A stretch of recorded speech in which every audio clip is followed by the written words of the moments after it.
Hello बच्चों, हम solve कर रहे हैं राजीव प्रकाशन की बुक से यूपी बोर्ड क्लास 10th की मैथ का प्रश्नावली 10.2 का प्रश्न संख्या 3। इसके पहले मैंने आपको 2 क्वेश्चन बता दिए हैं। अगर आपने वो वीडियो नहीं देखी है तो लिंक डिस्क्रिप्शन में जाकर के देख लीजिएगा। चलो हम तीसरा क्वेश्चन देखते हैं। सिद्ध कीजिए कि दो संकेंद्रीय वृत्तों में बड़े वृत्त की जीवा जो कि छोटे वृत्त को स्पर्श करती है, स्पर्श बिंदु पर समद्विभाजित होती है। क्या दिया गया कि दो संकेंद्रीय वृत्तों में, ठीक है, दो संकेंद्रीय। सबसे पहले तो फिगर देखो, पहले समझ लेना ताकि एग्जाम में आए तो आपसे गलती ना हो, ठीक है। जैसे ये हमारी एक वृत्त का केंद्र हो गया और इसी केंद्र पर एक दूसरा वृत्त भी खींच लेते हैं।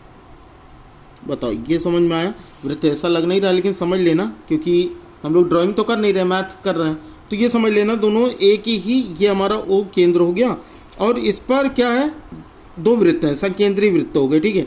बड़े वृत्त की जीवा जो कि छोटे वृत्त को स्पर्श करती है, ठीक है। ये बड़ा वृत्त है तो इसकी जीवा जो है ये मान लो इस बिंदु पर स्पर्श करती है, ठीक है।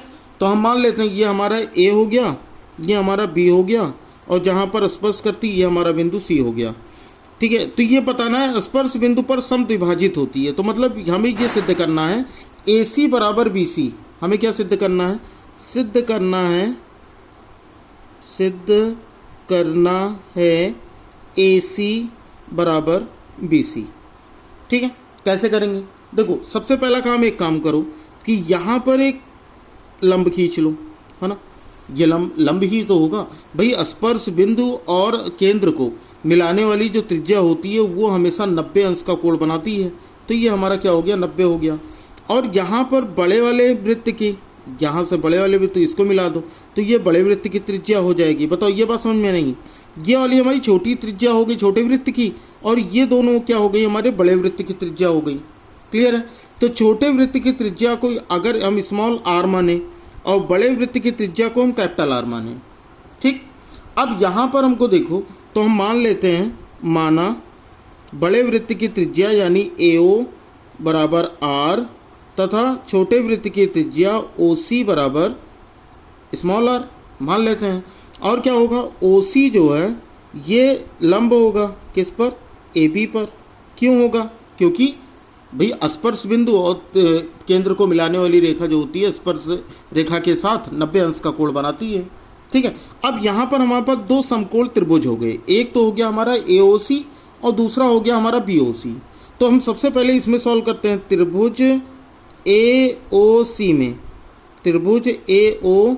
में क्या करेंगे, पाइथागोरस प्रमेय का यूज करेंगे, ठीक है।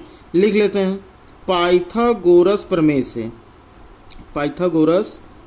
से।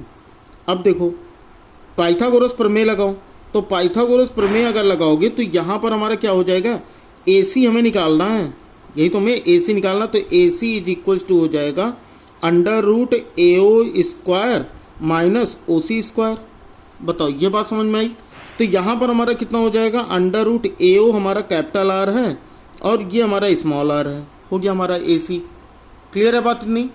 फिर आगे देखो, त्रिभुज BOC में अब यहाँ पर भी पाइथागोरस प्रमेय का यूज कर लो, ठीक है। मैं पाइथागोरस प्रमेय से अब इसमें अगर आप लगाओगे तो यहाँ पर क्या हो जाएगा, हमारा BC इज इक्वल टू हो जाएगा √BO square minus OC square, है ना।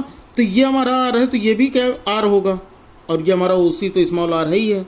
तो BC इज इक्वल टू हमारा कितना हो जाएगा, √R square minus R square. बताओ भाई, ये बात समझ में आ गई? तो यहाँ पर देखो कि अगर हम मान लो कि ये 1 हो और ये हमारा 2 हो, तो ये देखो ये वाला और ये दोनों सेम है कि नहीं है? तो 1 व 2 से क्या मिला हमें AC बराबर BC मिल गया। क्या मिल गया? AC बराबर BC। और बस यही हमें प्रूफ करना था, ठीक है। इति सिद्धम लिखो या फिर प्रूफ लिख दो, हो गया हमारा आंसर, ठीक है। समझ में आया तो वीडियो को लाइक कर देना और चैनल पर नए होगे तो सब्सक्राइब कर बेल आइकन को प्रेस कर लेना। चलो बच्चों, फिर मिलते हैं अगले क्वेश्चन पर।